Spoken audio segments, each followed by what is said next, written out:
నూటికి సర్దార్. అనగనగా ఒక ఊళ్ళో వీరయ్య అనే దర్జీవాడున్నాడు. అతడు ఒక రోజున మామూలుగా అరుగు మీద కూర్చొని బట్టలు కుట్టుకుంటున్నాడు. ఇంతలో అక్కడికి మామిడి పళ్ళు అమ్మకానికి వచ్చాయి. అవి చూసేటప్పటికి వీరయ్యకు నోరూరింది. సరే, ఒక బేడా పెట్టి 2 పళ్ళు కొని వాటిని ముక్కలు చేసి తిందామని అక్కడ పెట్టుకున్నాడు. ఈ లోపల కొన్ని ఈగలు వచ్చి ఆ ముక్కల మీద వాలాయి.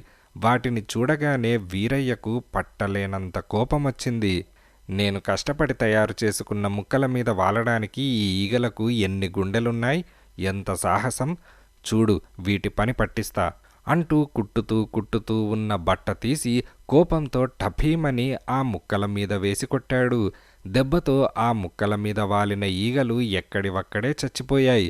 ఏవో ఒకటో రెండో ఈగలు మాత్రం ఎలాగో తప్పించుకొని ఎగిరిపోయాయి. వీరయ్య అంటే ఏం సామాన్యుడా? మంచి శూరుడు, వీరాగ్రేసరుడు, అంతకు మించిన బుద్ధిబలం కలవాడు కూడా. అప్పుడు అతడు ఆ చచ్చిపోయిన ఈగలన్నిటినీ లెక్కిస్తే సరిగ్గా 100 అంతటా వీరయ్య సగర్వంగా ఇలా అనుకున్నాడు, ఒక్క దెబ్బతో 100 జీవరాశుల్ని సంహరించానే. నా వంటి వీరుడు ఈ భూలోకంలో మరెక్కడైనా ఉంటాడా? నాబోటి వీరుడేమిటి, ఛ! ఇటువంటి కుట్టుపని చేయడమేమిటి? నేను లోకాన్ని ఉద్ధరించి ఎన్నో ఘనకార్యాలు చేయాల్సి ఉన్నది. నేనుండవలసిన స్థానం ఇది కాదు అని అనుకొని వీరయ్య ఎక్కడి బట్టలక్కడనే వదిలేశాడు.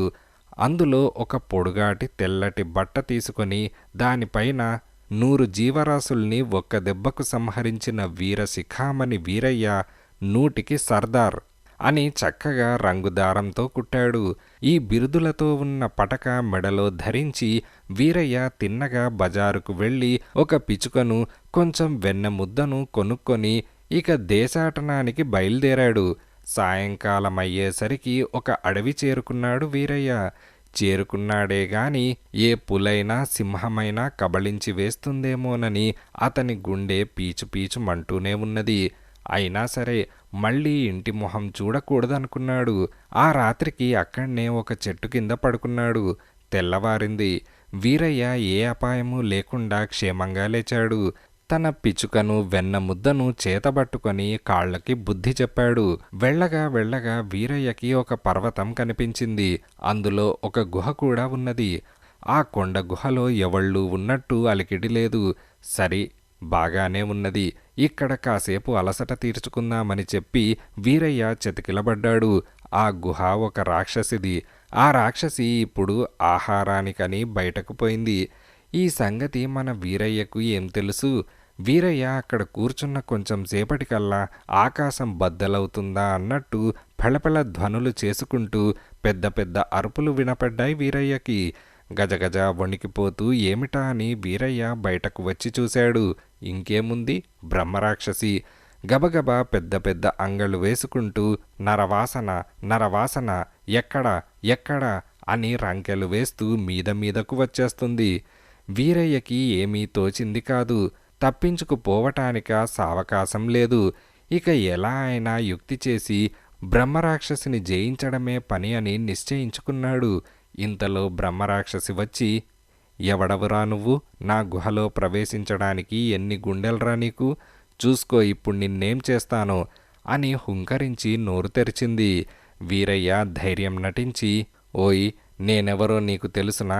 ఇదిగో ఇది చదువుకో ముందు అని మెడలో కట్టుకున్న బిరుదు పట్ట రాక్షసికి చూపించాడు. బ్రహ్మరాక్షసి చదువుకొని పకపక నవ్వి, ఓహో నువ్వా? చూడబోతే నా చిటికన వేలంత లేవు. నువ్వేనా ఒక్కసారిగా 100 జీవరాశుల్ని చంపింది? మరైతే మనిద్దరము బలాబలాలు చూసుకుందాం, సిద్ధంగా ఉండు అని రాక్షసి గర్జించింది. వీరశిఖామణి వీరయ్య సరేనన్నాడు. వెంటనే బ్రహ్మరాక్షసి చేరువనున్న 2 బొమ్మరాళ్ళు పట్టుకువచ్చి, ఇదిగో నేను ఈ రాయి పైకి విసురుతాను, తర్వాత నీవు విసురు. ఎవరు ఎక్కువ దూరం విసరగలిగితే వాళ్ళు గెలిచినట్టు. నువ్వు గెలిస్తివంటే నిన్ను వదిలిపెడతాను, ఓడినావంటే మింగేస్తాను అని చెప్పి రాక్షసి వీరయ్య చేతికి ఒక రాయిచ్చింది. రాక్షసి విసిరిన రాయి రయ్యి రయ్యమంటూ అంతరిక్షానికి వెళ్ళిపోయి మళ్ళీ ఒక అరగంట సేపటికి వచ్చి వాళ్ల ముందు పడింది.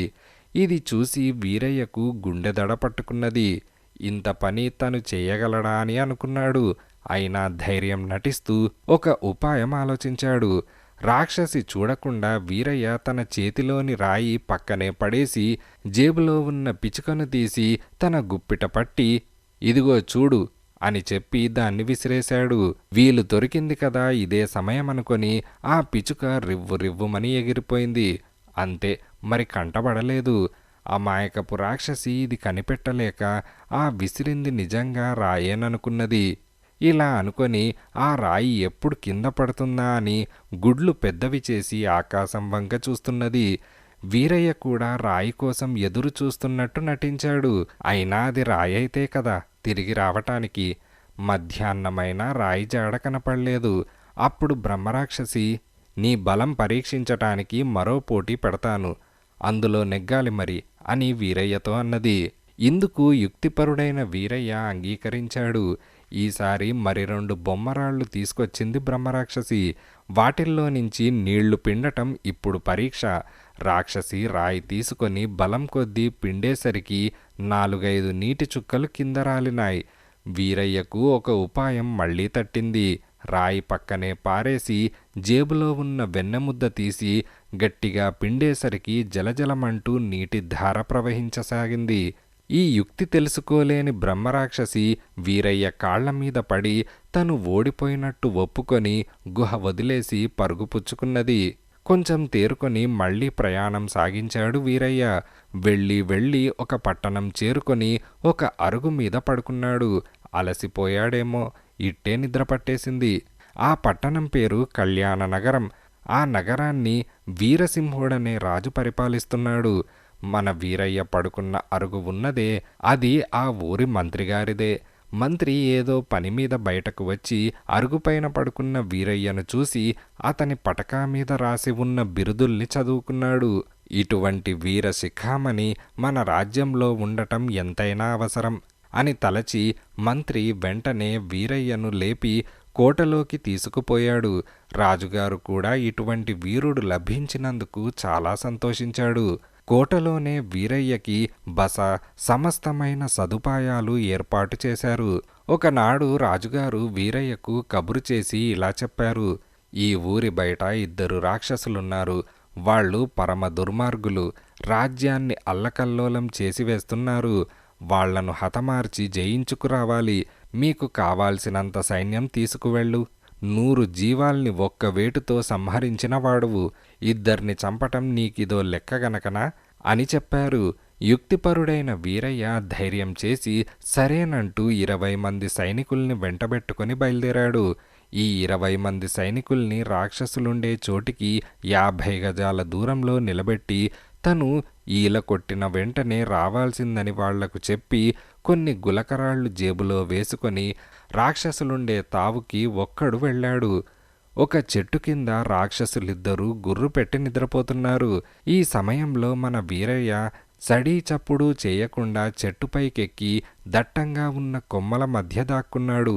నెమ్మదిగా జేబులో నుంచి ఒక రాయి తీసి చిన్నవాడి మీద, మరొక రాయి పెద్దవాడి మీద ఇలా వేస్తూ వచ్చాడు. రాళ్లు వేయగా కొంతసేపటికి వాళ్ళు లేచి ఒకళ్ళనొకళ్ళు గుద్దుకున్నారు, తిరగబడ్డారు. ఇంకేముంది, 2 మధ్య పెద్ద యుద్ధం జరిగింది. 2 చచ్చూరుకున్నారు. ఆ రాక్షసులిద్దరూ పూర్తిగా చచ్చిపోయారని నమ్మకం కుదరగానే వీరయ్య చెట్టు మీద నుంచి కిందకు దిగివచ్చి ఈలకొట్టాడు. 20 మంది సైనికులు బిలబిలమంటూ వచ్చి ఎదుట నిలబడ్డారు. ఈ వార్త ఊళ్ళో పొక్కిపోయింది. జనమందరూ గుంపులుగా వచ్చి అక్కడ విరగబడ్డారు. వీరయ్యను పొగడని వాళ్ళు లేరన్నమాట. ఇంతలో రాజుగారు మంత్రితో సహా వచ్చి వీరయ్యని అనేక విధాలా గౌరవించి తన రాజ్యంలో సగం రాజ్యం వీరయ్యకిచ్చేశారు. ఇదిలా ఉండగా ఆ రాజ్యంలో ఒక ఎలుగుబంటి ప్రవేశించింది. అది ఊళ్ళో పడి కనిపించిన వాళ్ళందర్నీ చంపేయడం మొదలుపెట్టింది. దాన్ని పట్టడం ఎవళ్ల తరమూ కాకుండా ఉన్నది.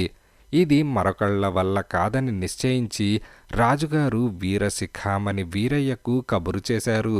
ఎలుగుబంటిని ఎలాగైనా సంహరించి పుణ్యం కట్టుకో.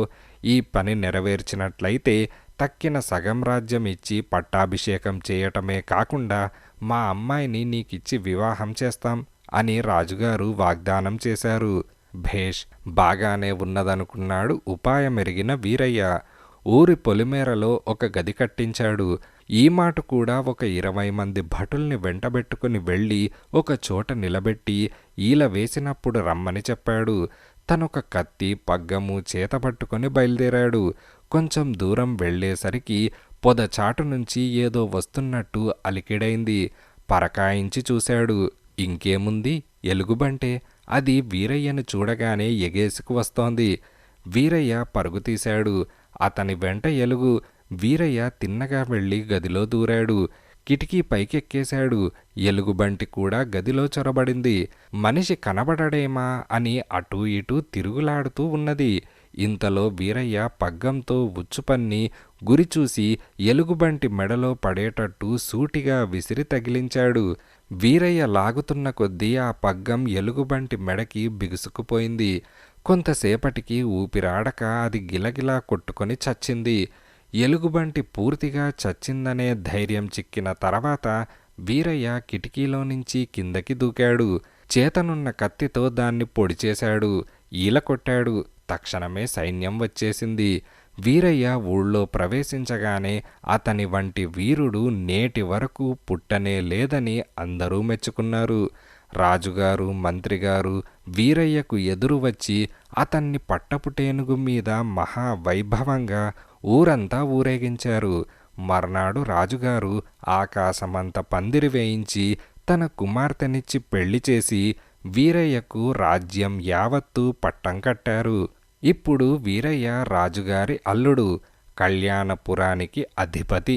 చూశారా పాపాయిలు, బట్టలు కుట్టుకునే వీరయ్య తెలివితేటల వల్ల ఎలా రాజయ్యాడో. అందుకనే శరీర బలం కంటే బుద్ధిబలం ఎక్కువదని పెద్దలు చెబుతారు.